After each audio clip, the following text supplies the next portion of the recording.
Good afternoon, everyone. From day one, our government has been focused on getting Alberta's energy sector back on track. It's what we heard most at the doors during the last election campaign, and it's my number one priority. We have fought every single day since forming government to get pipelines built. That includes advocating for Trans Mountain, taking steps to launch the Energy War Room, launching an inquiry into anti-oil sands foreign funding, and challenging anti-energy policies of the Trudeau government, such as Bills C-69 and C-48, in the Senate and now soon to be in the courts.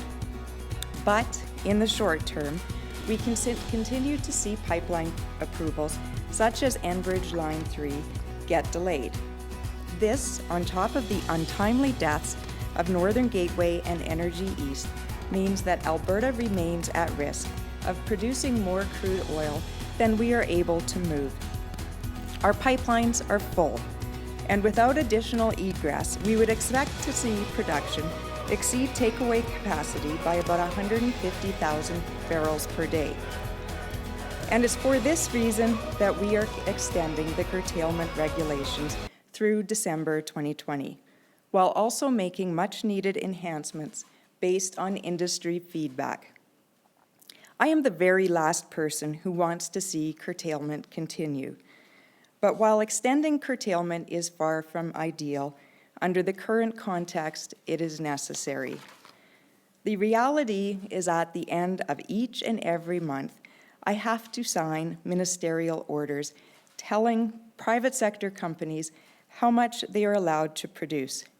That is absolutely not what we want to be doing beyond the short term. But we have to do this in the short term because we have a lack of pipeline capacity.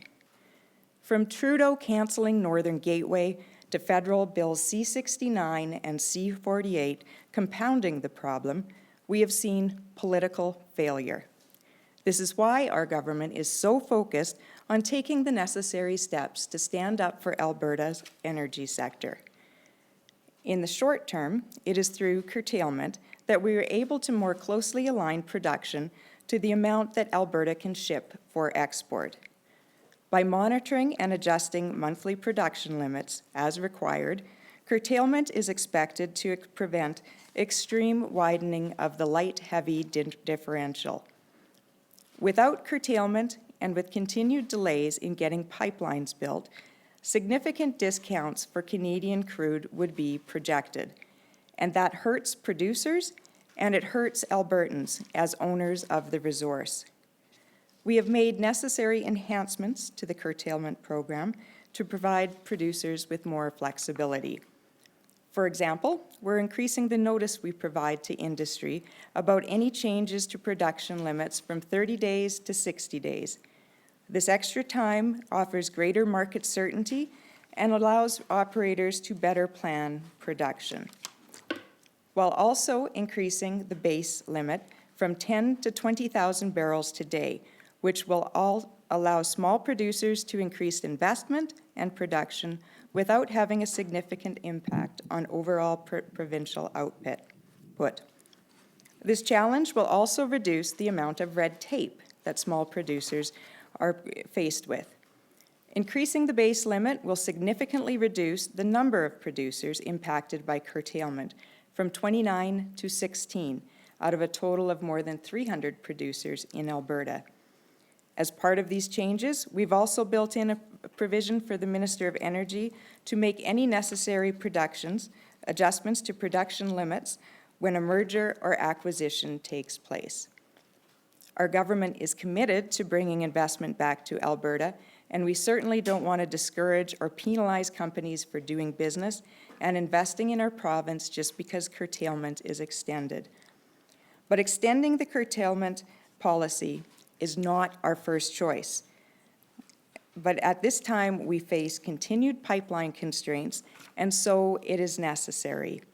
Through these adjustments, we are better protecting the value of our resources. We are concentrated and focused on building confidence in our energy sector, which will lead to increased investment and more good-paying jobs for Alberta. Our number one job is to support our energy sector. Thank you, and I'll take your questions. Minister, you've said in the past that you wanted to get the province out of curtailment as soon as possible. Are you disappointed with having to make this decision today? Look, the problem that we're facing right now is a lack of capacity, a lack of ability to get to move our product. We're anticipating that it's about 150,000 barrels a day that we produce that we won't be able to move based on the current system. Part of that is the delay in Enbridge Line 3. We're monitoring things closely. We're hoping that we can see more egress and that we'll be able to move more. Now, the industry has a lot of solutions they've been working on. In addition to Line 3, we have pipeline companies that have optimization programs to get more barrels moved on their existing systems. That's with using things like drag agents and other abilities to move more oil in the same space.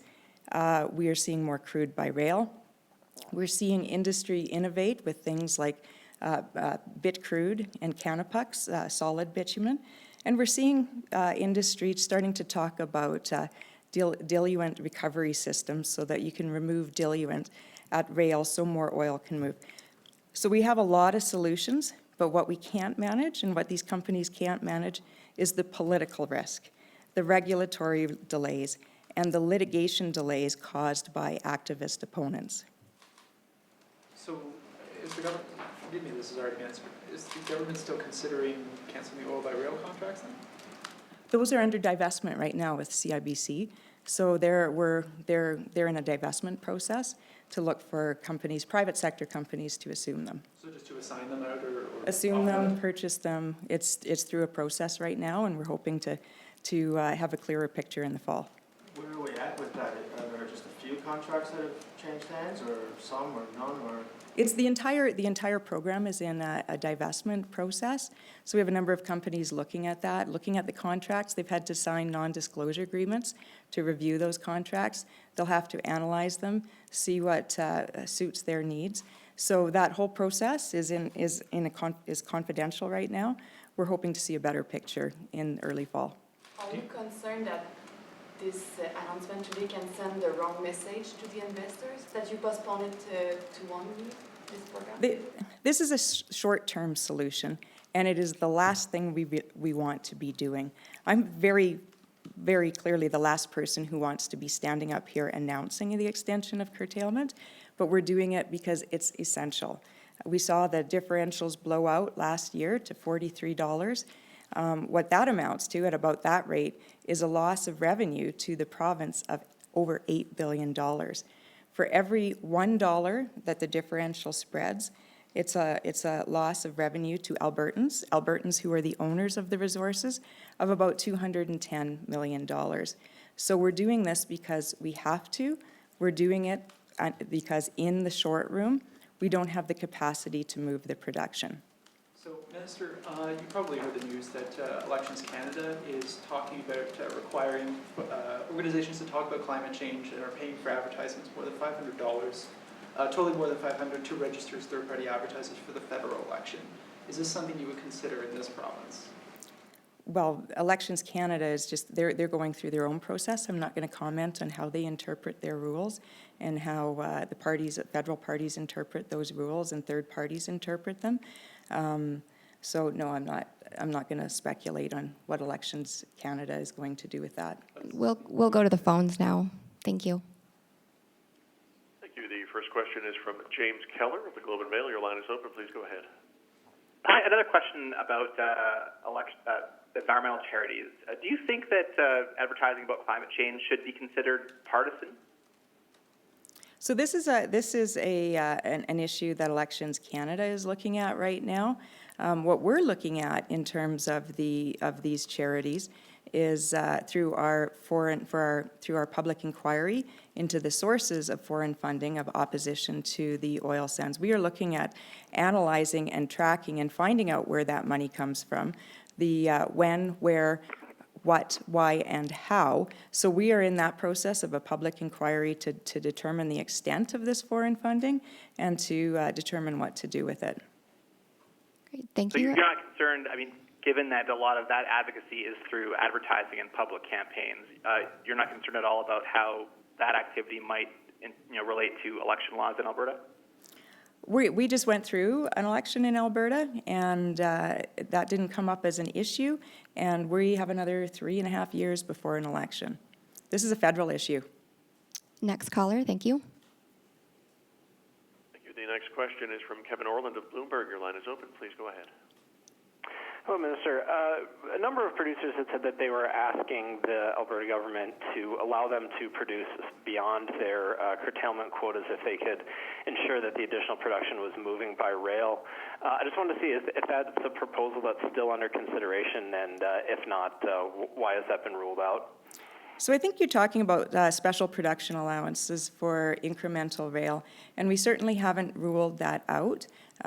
We have our crude by rail is in a divestment process.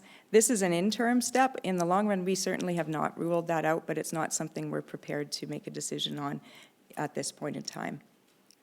Do you have a follow-up? Yes, and as you mentioned with the the rail capacity that's going through a divestment, that's about 120,000 barrels a day of capacity. When that comes online, is that enough to get the province pretty close to takeaway meeting production levels? So we're looking at capacity, takeaway capacity from all forms, from rail, from pipelines, pipeline optimization. And our analysis is with the current state, we would anticipate in the short term to be about 150,000 barrels a day short of capacity, meaning we'd have production of about 150,000 barrels that doesn't have egress by either rail or pipelines. So that's the numbers we're looking at. Obviously, those numbers can change up and down based on if pipelines are under maintenance. In the summer, you can move more because it's warmer and you need less diluent.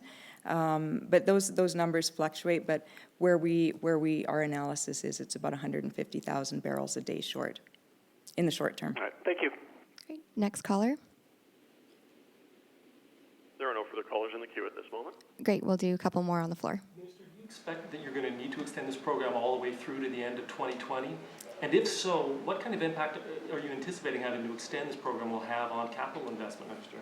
So what we've done is extend the regulation that allows the curtailment program to extend beyond the end of 2019. It doesn't mean that we have to use it or that we're going to use it. It gives the flexibility to respond to unforeseen circumstances. It gives the flexibility to continue curtailment into 2020 if we don't have substantial progress on capacity improvements. So it doesn't mean we're going to use it till the end of 2020, and certainly that's not my preference. My preference is for an orderly exit off of curtailment. But the one thing we certainly can't see is the differentials blow out again to over $40 a barrel differential. That's not good for Albertans, it's not good for jobs, and it's not good for the upstream producers. What's your reaction to the reports of widespread and systematic falsification of safety records in Alberta's energy industry? I think I saw that article this morning. The AER regulates that, and they take safety is taken seriously. It's the #1 priority with our oil and gas producers and our pipeline companies. The AER monitors that and verifies that, and we expect companies to comply with AER rules. Is there extra steps that need to be taken to protect workers that are scared of getting fired because they didn't fill out a report the way they want management to? There's been no circumstances and no examples whether the AER can point to where they have shown that it's been proven that somebody's falsified a report, and I think the AER is best equipped to regulate that, and they are. You mentioned you needed to extend this program in part because of the Line 3 delay. Are there other issues that are also causing you to move this beyond the end of December? It's capacity in general. Line 3 is is included in it. It's one of the issues. Line 3 would increase capacity when it's replaced by about 300,000 barrels a day. In the interim, companies are trying to bring on optimization programs to move more product in the existing pipelines.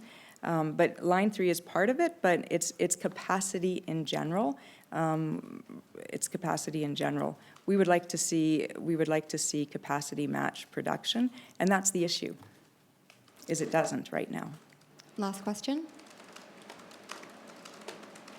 Then we're good. Thank you very much, everyone.